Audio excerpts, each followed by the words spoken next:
Bonjour, je m'appelle Erin Coulson et je suis enseignante en Ontario, au Canada. Alors, j'enseigne des cours d'immersion française et j'anime également des formations, surtout des formations en anglais qui sont visées aux profs d'immersion française, mais aux profs qui s'intéressent au numérique. Et puis bientôt, après la semaine de relâche, je vais commencer mon nouveau poste. Et là, je suis professeur de ressources de pédagogie moderne. Je crois que c'est la bonne traduction. En anglais, c'est Modern Learning Resource Teacher. Et là, je serai chargée de 30 écoles et je vais offrir du soutien par rapport à l'innovation pédagogique et le numérique.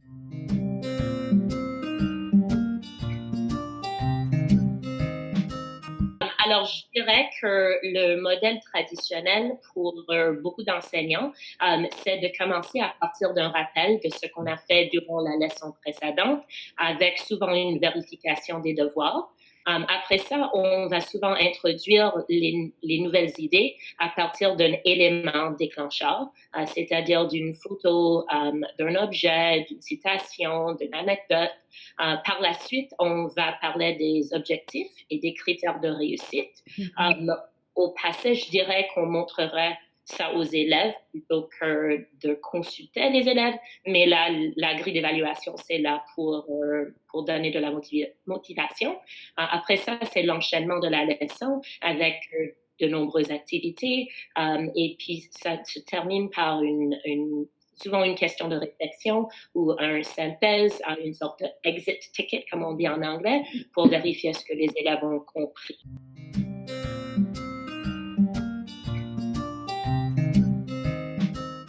Alors, ça va changer avec les élans des gouvernements et c'est le gouvernement qui dicte les priorités pédagogiques. Mais l'innovation pédagogique, surtout pour le conseil de pile, c'est vraiment au cœur de l'enseignement. C'est vraiment d'inspirer les élèves de retrouver leur voie, d'offrir un accès à une technologie fiable et un soutien de la technologie très solide. On veut inspirer la créativité et on va faire ça à partir des technologies novatrices et des plateformes novateurs dans notre conseil. Et depuis déjà un an, on a un leader de technologie moderne, de plateformes modernes dans chaque école.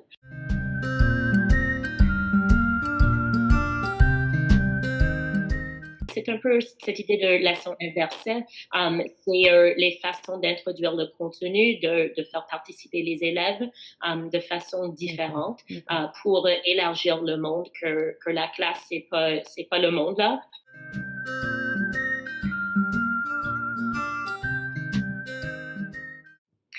Depuis déjà 5 ans, la classe inversée est très en vogue en Ontario. Alors pour moi, la classe inversée, ça permet aux profs de consacrer beaucoup plus de temps aux élèves. C'est plus le prof qui est vu comme l'expert dans la salle de classe.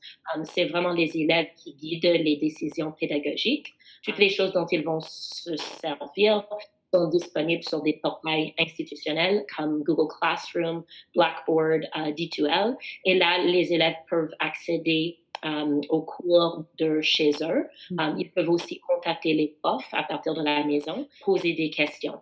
Et là, quand on revient en classe, on n'est pas là à se mettre debout devant les élèves pour donner une leçon, mais on est là pour assister, pour s'asseoir avec eux, pour expliquer les choses qui ne sont pas bien expliquées. Donc, en classe, vraiment, les heures qui sont en classe sont pour reviser le contenu, pour la collaboration, pour inspirer les élèves plutôt que d'enseigner du départ.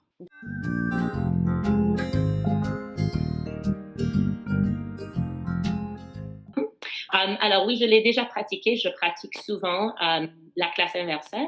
Dans le cadre du cours d'histoire, par exemple, je me sers souvent de la technologie et des plateformes novateurs pour innover l'enseignement, pour engager les élèves et pour engendrer une passion vers l'histoire canadienne. Je me sers de trucs comme Edpuzzle pour rendre les vidéos à YouTube ou n'importe quelle vidéo, les vidéos que moi je crée, plus interactives pour poser des questions. Et là, les élèves peuvent avancer à leur propre rythme au lieu du rythme de l'enseignant. Je me sers également, surtout dans le cadre du cours d'histoire, de Google Cardboard. Alors, j'adore des approches qui font vivre le sujet et puis peuvent engendrer une passion pour le contenu. Et quand c'est guidé par l'élève, vraiment, c'est quelque chose dont l'élève va s'en souvenir. On s'est servi de Merge Cubes dans le cadre du cours de français. C'est un cube et là, on se sert d'une plateforme et puis on projette. Alors, c'est un hologramme. Là, par exemple, l'élève a étudié un roman et a créé des paysages et des personnages et puis tout ça, ça se tient en main et puis il y a un hologramme tout autour. Et c'est guidé par les intérêts des élèves. Les élèves expérimentés de découvrir leur propre passion, de guider la direction d'une leçon. C'est vraiment l'enseignement dans le 21e siècle.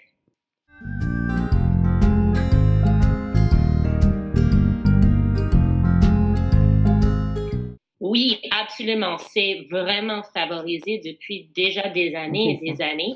En Ontario, par exemple, on se sert beaucoup de l'auto-évaluation et l'évaluation des pairs. Alors, quand les élèves rédigent un travail, on partage ça. Et on a déjà fait ça, même avec des élèves de l'étranger. On a créé des projets collaboratifs. Et alors, la collaboration, c'est vraiment importante pour nous. Même par rapport à l'évaluation, c'est très important. Le prof rédige les critères de réussite avec les élèves. Alors, à l'avant, c'était pas du tout ça. On avait une liste et on trichait les attentes qui étaient réussies. Mais c'est pas du tout ça maintenant. On le fait ensemble. Vraiment, en Ontario, on promeut aussi la mentalité de croissance, que chaque élève peut réussir, peu importe son départ, l'élève peut réussir et c'est vraiment très important. Alors, en classe, on voit souvent des discussions, on voit des débats, on voit des projets qui sont faits ensemble. Bien sûr, il faut guider ça un peu si c'est géré. Alors, c'est toujours le prof qui gère la collaboration, mais c'est vraiment quelque chose de très important. Même pour les adultes, il faut la collaboration pour obtenir de nouvelles idées et donc on doit enseigner ça.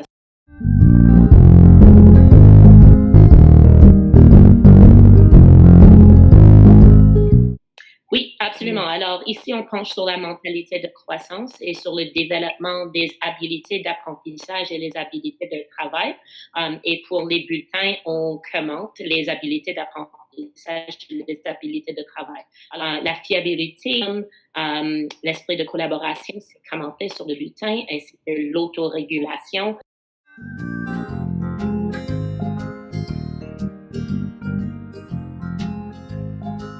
Alors, quoi faire pour créer une version de soi en ligne?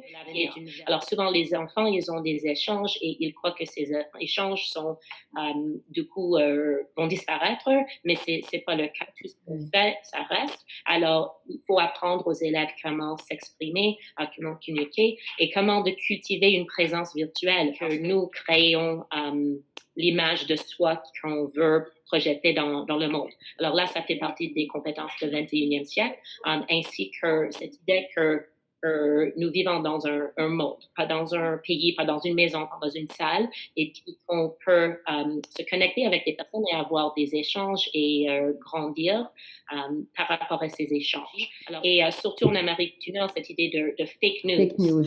Comment trier à travers l'information pour trouver les bonnes informations. Nous vivons dans un monde où l'information, c'est là au bout des doigts et on doit apprendre comment identifier les informations qui sont appropriées, qui sont honnêtes, qui sont véridiques. Ça, on encourage la collaboration, autant chez les élèves que chez les enseignants canadiens.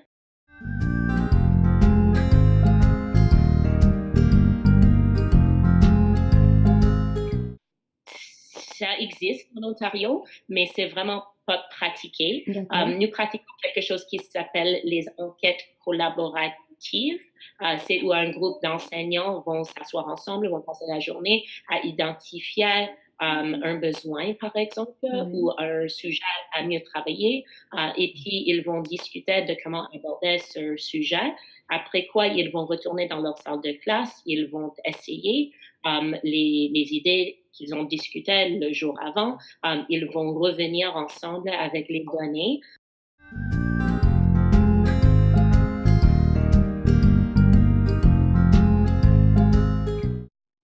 Alors, il y a 7 journées pédagogiques qui sont obligatoires par année. La moitié traite des priorités provinciales, l'autre moitié traite des priorités du conseil.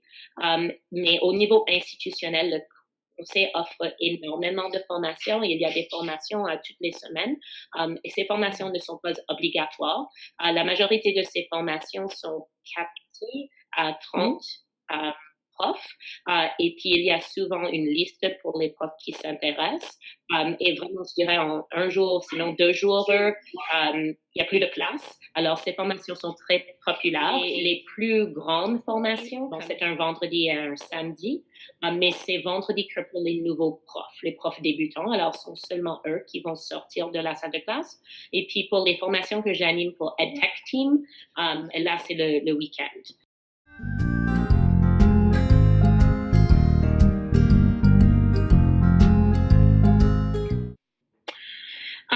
Oui, alors le gouvernement va mener des consultations avec la communauté, les parents, les familles, les enseignants pour décider des priorités et évaluer les innovations. Alors, je dirais que c'est toute l'équipe au conseil qui va évaluer ça en discussion avec les surintendants, les conseillers pédagogiques. C'est une question difficile à répondre en tant que prof parce que je ne vois pas le gros plan là, mais je sais qu'il y a énormément de réunions entre équipes, surintendants, directeurs au conseil pour s'assurer que ce qu'on met en place marche comme il faut.